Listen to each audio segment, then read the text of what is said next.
So there are two directions I'd like to go with my questions. One set has to do with the films and the interviews and the research that went into the whole project itself, and the other one is more about Lanzmann himself, who, although he doesn't say much in these films, really shapes the interviews and what we see going on, and so biographical background on that.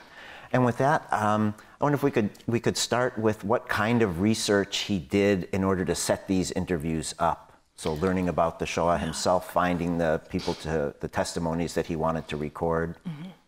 So Lanzmann starts out as a journalist and comes to this with a background as a philosopher, a journalist, and takes that approach of investigative journalism in some ways. He starts in the early 70s, actually, beginning research into this project. It hasn't materialized into this film called Shoah yet. In 1971, he marries a German Jewish woman named Angelika Schrobsdorf. I'm probably mispronouncing her name. She just passed away in 2016. Angelika was his second wife. She was actually an assimilated Austrian Jew who ended up living back in Germany after the war and also spending some time in Israel. It is with Angela that he kind of makes some of these first trips to Israel. In the early 70s, makes a film called Pourquoi Israel, and from there begins discussions with several people in Israel who are starting to talk about the Holocaust in a different way.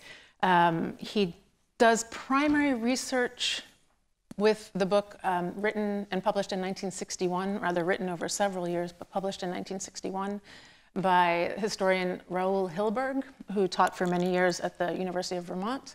Raoul Hilberg publishes in 1961 The Destruction of the European Jews, which is a book that is probably 900 pages long. Yeah. And that becomes a sort of encyclopedia for Lanzmann, alongside the transcripts of the Eichmann trial. So the work that is already going on in Israel prior to the 1960s and leading up to the Eichmann trial in Jerusalem in 1961, those particular witnesses and that particular testimony also becomes part of the fabric of what Lanzmann is using as the basis for his research into the film that he is going to create, that is finally released in 1985 as Shoah. So he spends this time in Israel, he spends this time doing research, he starts writing letters, calling people, amasses a team of a few researchers, a few people in Israel, a few people in France. He gets money from the Israeli government to the tune of about $77,000 to start this project. He signs a contract with the Israeli government when he gets this money. I say it's 77 in today's terms, it's a little bit less than that. Back in the 1970s, he signs a contract saying that this project will eventually become property of the Israeli state. He disguises himself when he's reaching out to some of the perpetrators, because he's seeking out perpetrators and survivors. As he begins this project, he disguises himself as a German professor. He changes his name when he's calling people, when he's writing to people, to try to get them to agree to testify, to give their testimony on camera for him. Sometimes he's only recording audio, and sometimes he's also doing film and the audio. He also conducted several preliminary interviews with individuals prior to actually putting them on camera. So this is a really long process that's going on. I would say from 74 to 77. But even prior to that he'd been conducting the research and thinking about this project that became known as Shoah. Mm-hmm. That explains a lot. So in the 70s, especially the fact that he read Hilberg, who was one of the people who really unrolled the history of the Judenrat and the issue of to what extent were Jews involved themselves in this process, and just the way he was really grilling Paula Beeren about that, trying to get into that. Mm-hmm. So he's conducting the interviews in the late 70s and early 80s with perpetrators and survivors. Correct. And then how does he make the decision to do a documentary without historical footage, just based on oral testimony? And here we had just a few inklings in these very late films with the scenes from the Lodz Ghetto. historical scenes, Correct. which is notably absent in the actual Shoah film. So by the time we get to 2017, he is acquiescing. He is, he is putting in a few archival images. The interesting thing in working through the outtakes, all those 225 hours, one of the first things we did when that came into the museum was start scrolling through each and every bit.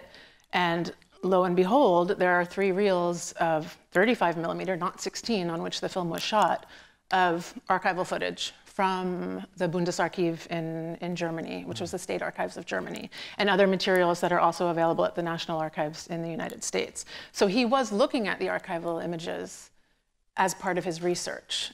He was looking at photos, he was looking at archival moving images, he was reading the actual official documents of the governments in the state, and also reading multiple memoirs. But his choice to not use any archival footage in his magnum opus, Shoah, is really fundamental to his sort of philosophy and his rhetoric, that kind of, the arc that we then see in the 9.5-hour film Shoah.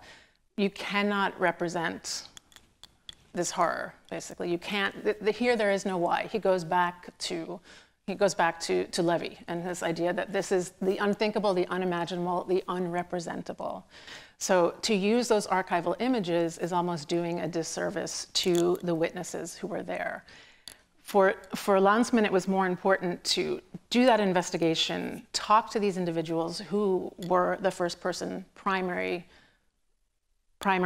individuals who experienced this, and to understand that, to put together a particular argument that would then show how this happened, because we can never explain why. This is Landsman's belief. We can never explain why the Holocaust happened. We can never explain why the systematic destruction of European Jewry and also other populations. So there were homosexuals, there were political prisoners, the Jehovah's Witnesses, there's 6 million Jews and 6 million others.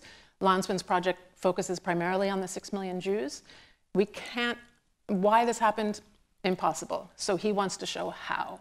So his project really is this investigation into how. So the argument that he constructs is about the how. And the how, in this particular day and age where we are in 2019, has changed somewhat, because many more people have gone on the record than those who had gone on the record when he started this investigation and this production in the 1970s. Mm-hmm. And I think it's very powerful the way you can see in the faces of the survivors who have witnessed these events, just their ability to tell it really lets it unfold before our eyes. So I think audiences, especially in the 2000s, have seen many of the documentary images. And even if we can't remember them in detail, we do see them as they're speaking. Mm-hmm. So he has these, he's decided to let the witnesses speak for themselves. Can you say anything about the number of people he interviewed versus the number who went into the original project of the Shoah film, and then these subsequent few films that he's made on them? So about 80 people that are actually recorded on film for the project that became Shoah.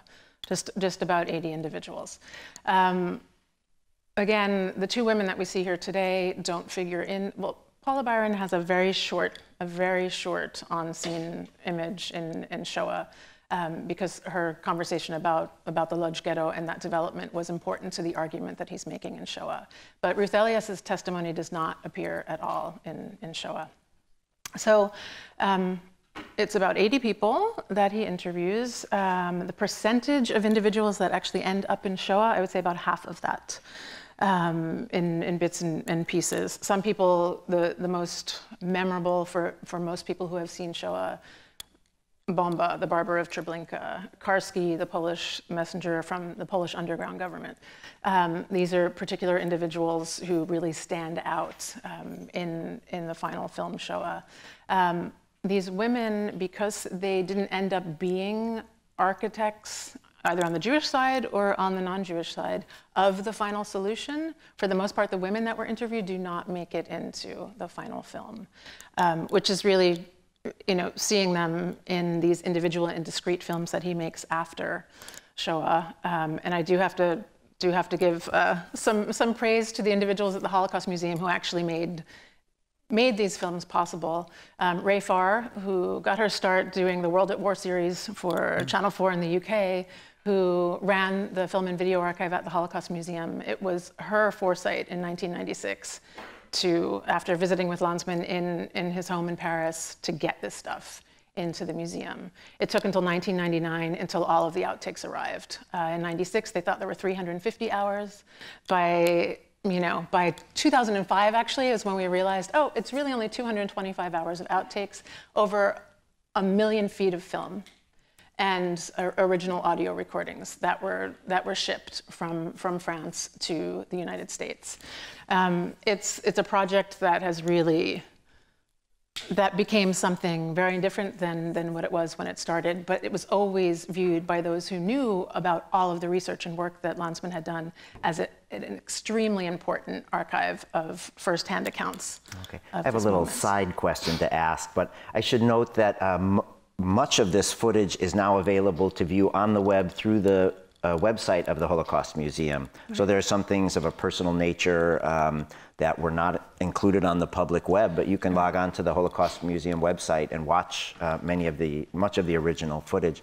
But I'm curious. About 75% of it has been preserved and digitized and is streaming now, with additional documentation, biographies of each individual, and also the complete transcripts are available as well. And it is finally available for somebody besides Lanzmann to use, and that did not happen until 2016. He held on for that long. Okay. I have viewed some of that myself, and I have to say it's a big difference to see them on the big screen than it is to see them on one's computer screen.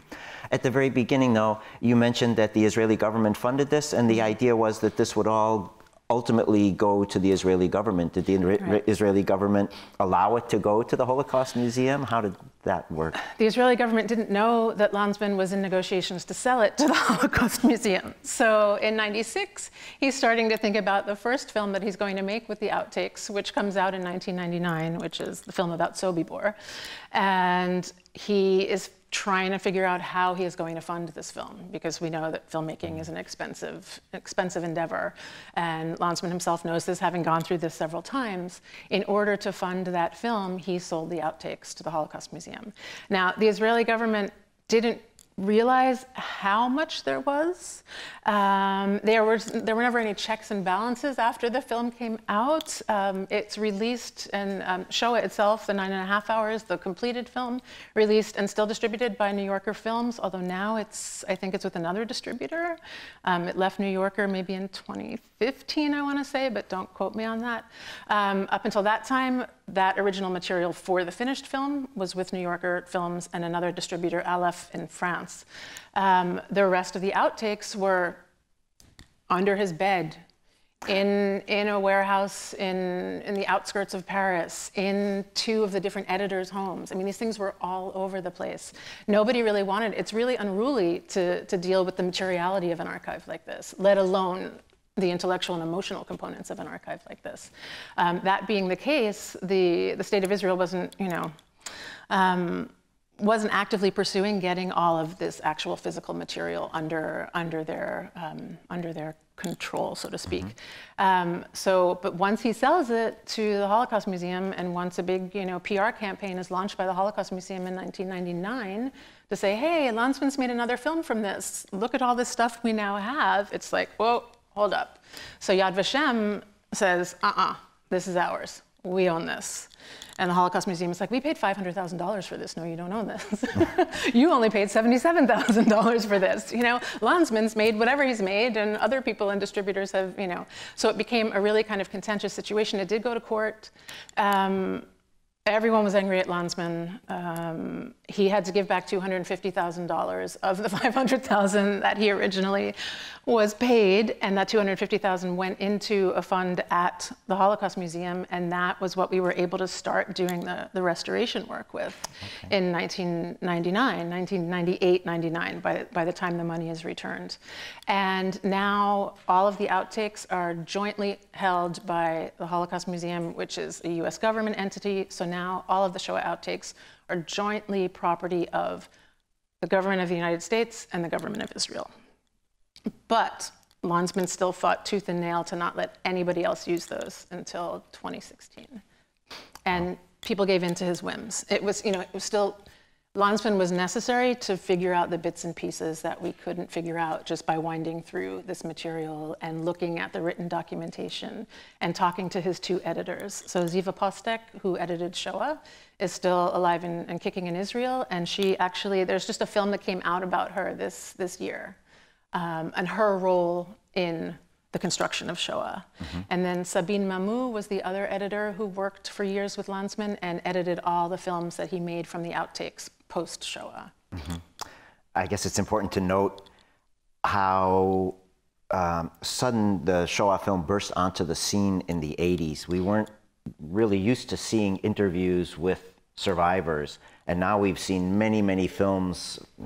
Most of us have probably seen Schindler's List or even the Holocaust TV miniseries, as well as any number of other reenactment type films. And so our visual repertoire has been filled out, and we can see things differently now than we could have back then.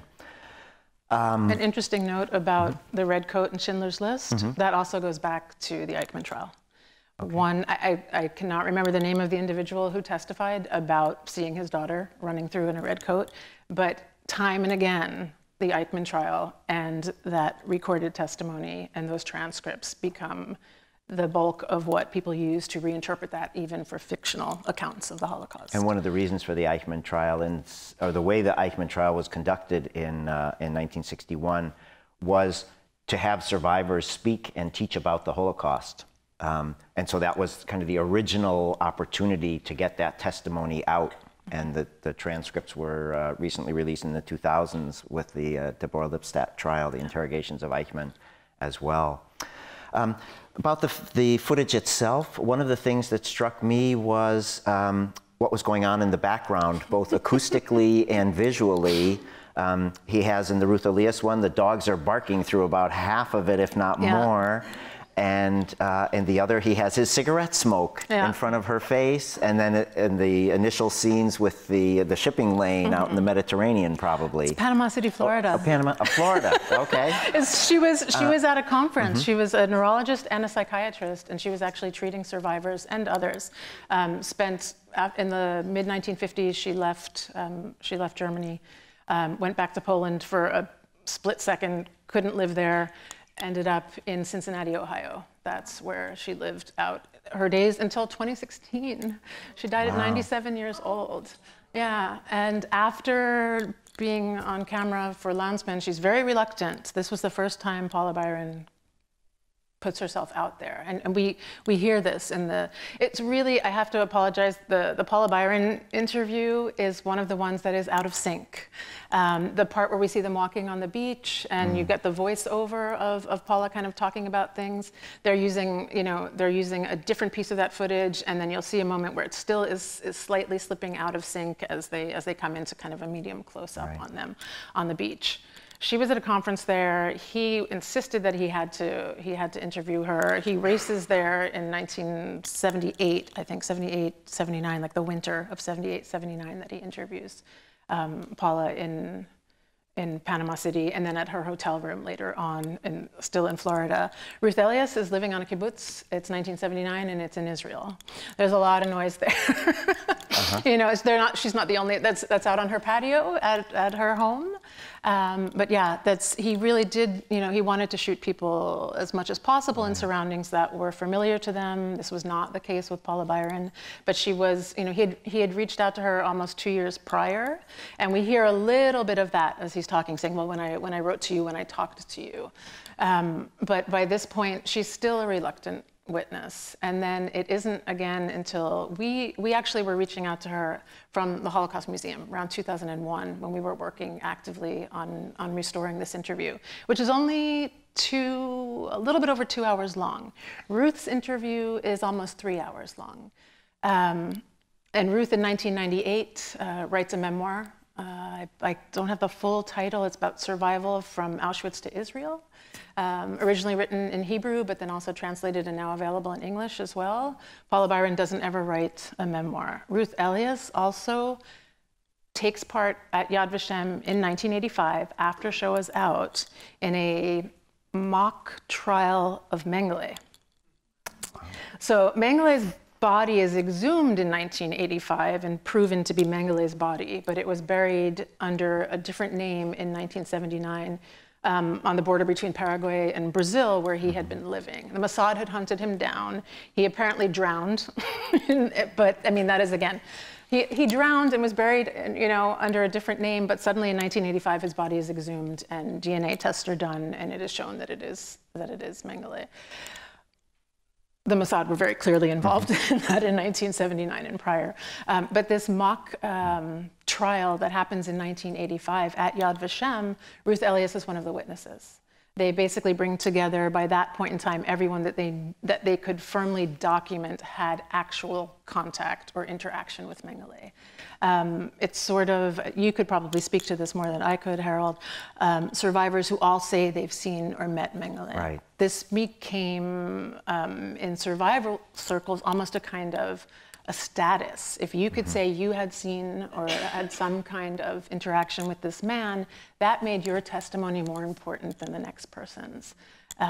You could, Yeah. So when people got off the trains in Birkenau and were in the selection, Mengele wasn't the only doctor who said left or right. And people weren't focused on the doctor who was saying it, so they really didn't necessarily know what doctor had sent them either way. And so, as Regina very rightly says, how do you know it was him? And of course, there were pictures and descriptions of him later. So it was very important to get testimony of people who actually could document that they had interacted with that particular man and not with someone else. And of course, once we all, sort of the bystanders or the post-witnesses have heard of Mengele, we want to meet someone who has met these celebrated perpetrators of the Holocaust. Yeah, so let me get back to the particularity of the dogs barking in the kibbutz and of German the Shepherd. cigarette smoke and the German Shepherd, yeah. It's kind of like, whoa.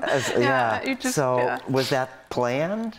That was not planned. So those sort of things just unfolded as filming was taking place. They set up a lot beforehand. He did interview everyone off camera before they went on camera for him. They had conversations face to face and sometimes just on the phone, but mostly face to face before he went on camera with people. But those extraneous sounds were not planned at all. And the cigarette smoke? Oh, that's just, it was 24/7. But it comes right in the camera's view. If I were the cameraman, I would say, move the ashtray over 6 inches.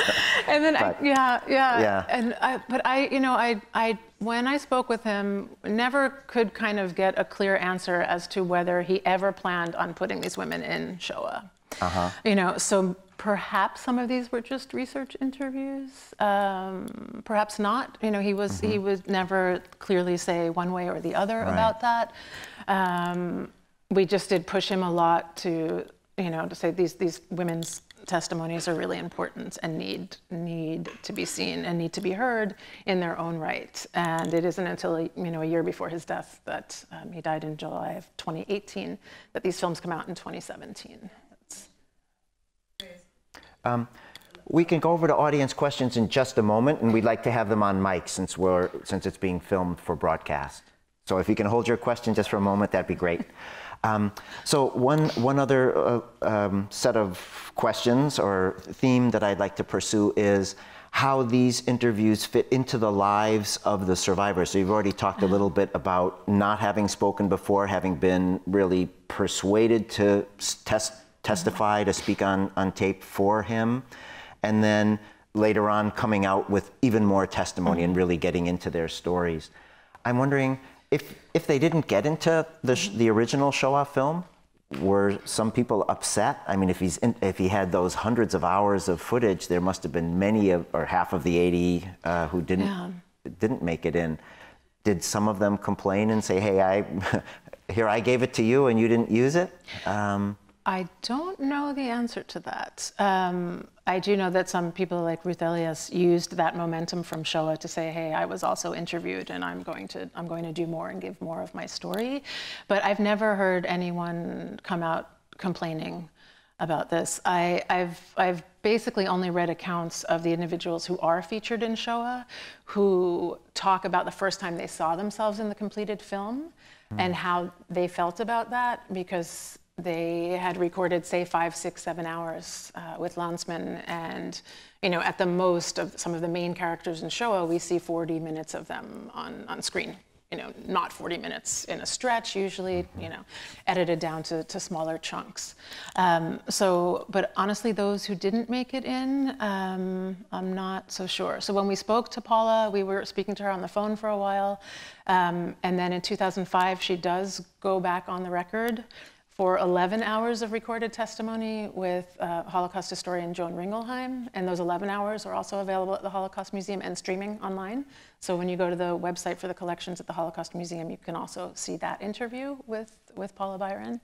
But I don't know. I think for some reluctant witnesses, and Paula Byron is in Shoah for a brief second, more than a second, maybe 10 minutes total.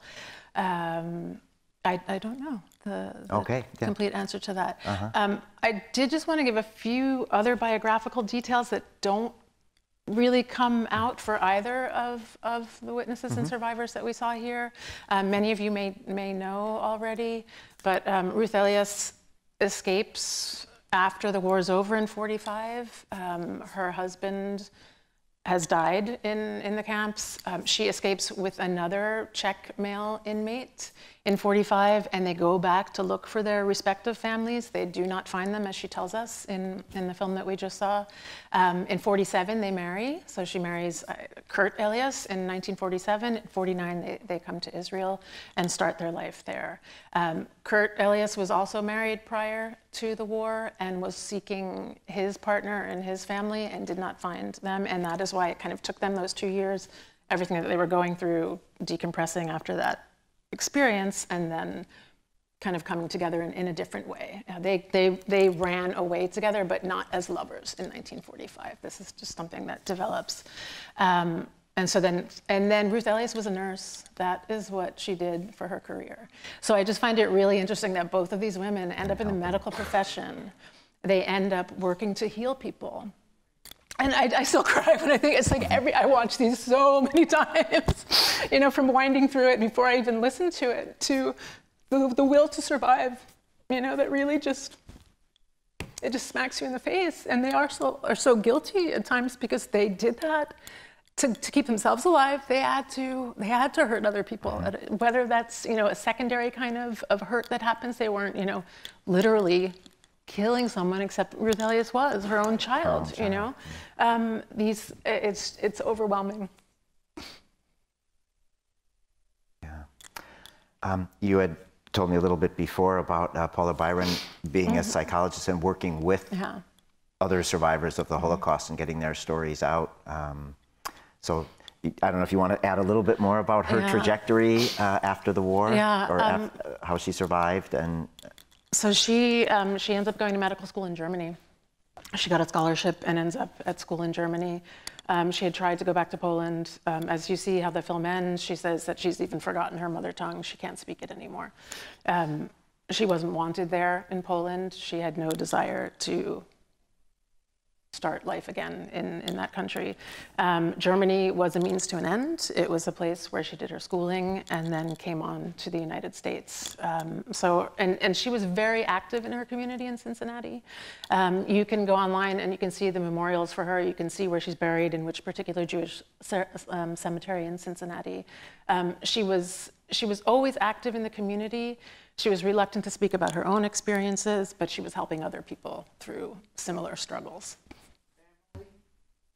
Family, she did have one son. I don't know about her husband. She never actually talked to us about that. So, we didn't push. People offered, these are people who had been through a lot. We were coming back into their lives and saying, hey, we've got all these outtakes now. Can you help us figure out what's not in the paper record?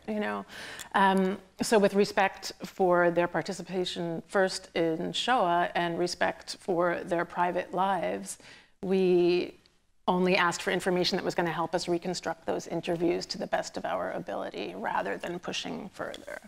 And she is one who is very much, Paula Byron is very much in control of the interview and what she wants to say and doesn't want to say and happen in there.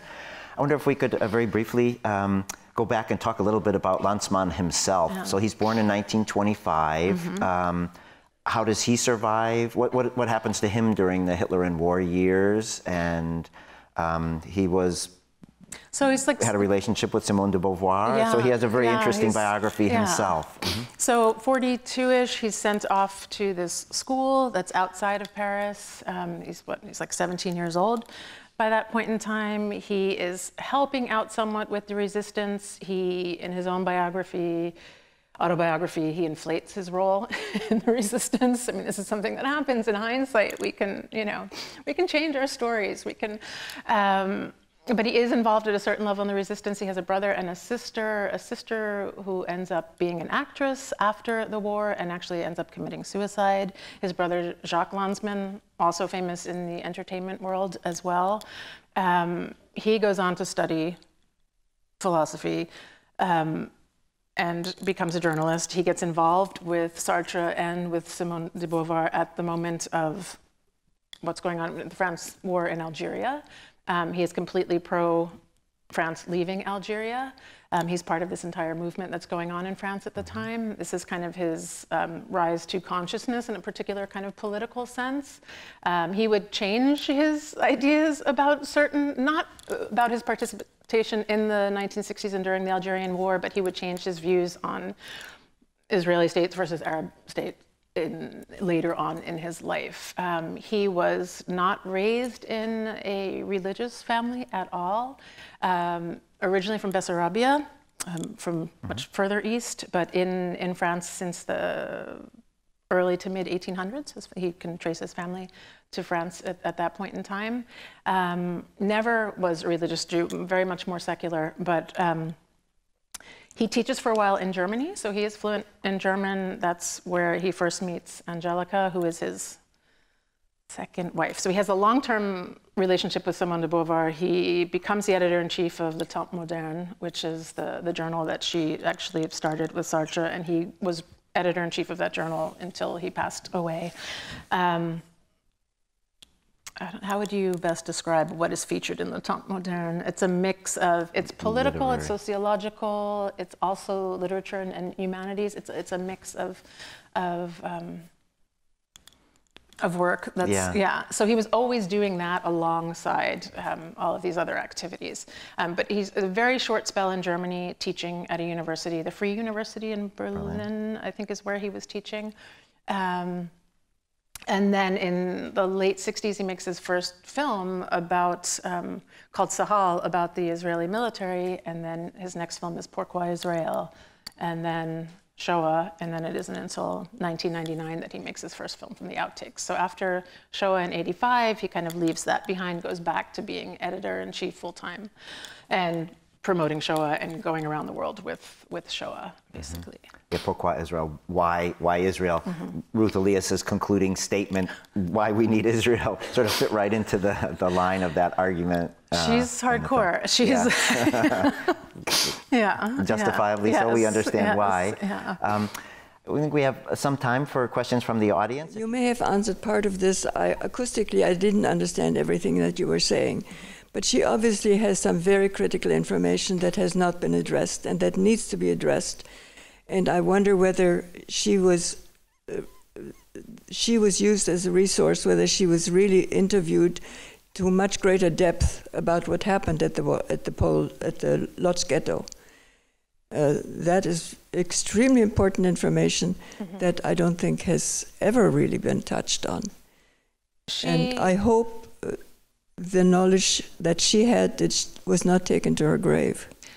Those 11 hours that Joan Ringelheim did with her in 2005 do address some of this. And they also address the relationship between the Catholic Poles and the Jews in Lodz. So she does go into this when she's 86 years old. She did not, off camera, she did talk about certain things with Lanzmann that are not recorded, but again, it's only about 2 hours and 20 minutes total that he records with her. And she did not divulge at that point in 1978 when she was I don't mean everything could have been done by him. I wonder whether somebody else interviewed her and whether that information is accessible. Harold, you might know for Rumkowski and... So as Regina mentioned, she was interviewed at length, so there's another 11-hour series of interviews with her. But the information on the Lodz Ghetto, there's an excellent book, I'm forgetting the author's names, but just the knowledge of what Rumkowski did. There's a short story by Primo Levi about the currency, and just Rumkowski's decision itself to basically, as Lanzmann notes early on, it was one of the very first ghettos created. It was one of the very last to be destroyed because of his strategy of making it. It was called the 11th Division of the German Army because of the supplies it made for the German Army. So to have the Jews there working and just be indispensable for the German war effort, he thought he could keep a certain number of Jews alive until the very end of the war. And then the fact that he makes this notorious speech, "Give me your children," the speech itself is recorded. He had his own ghetto historian recording everything he did every day, so he was not trying to conceal it. And as she said, he had a Zionist school, and he had all kinds of good things that he did. And at the same time, there's that dark underside. In order to keep the ghetto going, to keep some people alive, he had to basically make those, I'll call them Sophie's Choice decisions. I have to give up some of my citizens in order to keep some others alive. And I think that moral ambivalence really comes out in this interview as well. So in general, so to answer your question in short, yes, the Lodz Ghetto and Rumkowski himself is very well documented and worked over by historians. And it is a very morally difficult issue to process because of the kinds of things he did. And as she said, corruption was rife. One has to say that as well. So, are any of her further interviews accessible, or any other interviews accessible? They're also streaming online at the Holocaust Museum Holocaust, website. okay. So it's a super simple ushmm.org. You can just plug that in, go to the collections page, search under her name, and pull up the testimonies and stream them online as well with the transcripts. So that is accessible. And somebody else had asked briefly when we were transferring the mic when Ruth Elias passed away. She passed away in 2008. Great show. With all the archival footage that wound up on the editor's floor, has it been centrally cataloged, and is there anyone working on what's left? This is absolutely centrally cataloged at the Holocaust Museum. I was working on it for 6 years while I was there. People are still working on it now. There was a period of time, so from 1999 until 2019, 20 years, the work has been ongoing to preserve all 225 hours. 225 hours is 1 million feet of film, because there were multiple takes, there were work prints, there was the original camera negative. The Holocaust Museum has everything: original camera negative, work prints, rushes, the original 1/4-inch audio. That's a whole other separate element because this was being shot in sync sound, but the magnetic audio is being recorded separately, and then that's married together when they're working on editing this piece. So all of that material is at off-site storage facilities that are owned by the US government and managed by the Holocaust Museum. Interview by interview, with a particular kind of exigency that we put together as the archive staff working on this. There are still 2 people left working on it, Lindsay Zarwell and Leslie Swift. Ray Farr and I have since moved on. We were a team of 4, and I always like to say we were the 4 sisters who, without the 20 years of work that the 4 invisible archivists were doing on this, none of this material would be available. It's really important to understand the invisible labor that archivists do daily to allow others to access, use, and reuse. So the catalog is available also. It's digital, ushmm.org. You can go and see every transcript. You can see a history of each individual who was interviewed. You can stream the footage. That has been, you can only stream so far the material that has been preserved to date. They're up to about 75% of the interviews being restored. It has been, I would say by now, because when I left in 2005, we were already at about 2.5 million spent to do this work. I would say we might be about, well, I don't want to use the number 6 million. I was like, oh, but it's $6.5 million that's been spent of government money and private funding, because the Holocaust Museum is part government money and part foundation and private philanthropic funding to preserve this material. So, and everything was copied first film to film and then film to digital. So they've done full preservation on all of these materials, which doesn't happen with all film elements that are preserved. Now a lot of stuff for cost reasons is just going straight from film to digital, but with the importance of this material, it was going film to film and then film to digital. And you can watch all of the stuff that's available. One of the really kind of fascinating ones is, if you've seen the film Shoah, you know that Lanzmann constructed, with the help of technicians, a particular kind of hidden camera, right? He straps himself with a hidden camera and secretly interviews perpetrators. He gets caught because he's being followed while he's doing this filming in Switzerland, and he gets caught recording this. There's a truck outside. It's very much like a scene from The Conversation. And there is the footage of him being strapped with the camera. So you can see the little apparatus that's put over his shoulder and how he is trained to use that apparatus and then goes out into the field with it, gets caught in the act, is actually beaten, and has to go to the hospital after that episode. Wow. Yeah. In conclusion, I'd like to mention one other interview project. So we've already talked a little bit about how exceptional these were. The Illinois Institute of Technology inherited films, or not films, actually recordings from Paul Boder, a psychologist who went through the camps in 1945-46 and interviewed survivors through the DP camps, displaced person camps, afterwards, and has a set of recordings that he began transcribing. And it is the most raw and amazing testimony I have ever heard. So these rival his, without the video, of course. So they're very impressive, and they're also all available to the extent they were preserved on the Illinois Institute of Technology website. So if you're interested in that.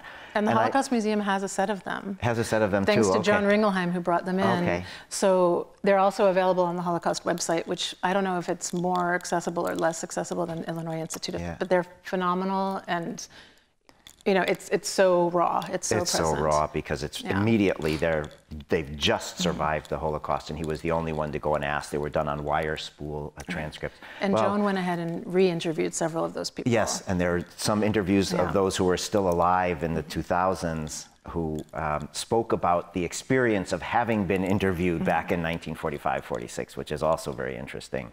So I'd like to thank you very much for coming and for staying so long for our discussion. Thank you. There'll also be the last two of the Four Sisters shown on Thursday evening at 7 p.m.? 7 o'clock. At 7 o'clock here in the same theater, and you will be available afterwards to answer questions as well. Just a short introduction to that one, and then, you know, Okay, thank you very much. Thank you.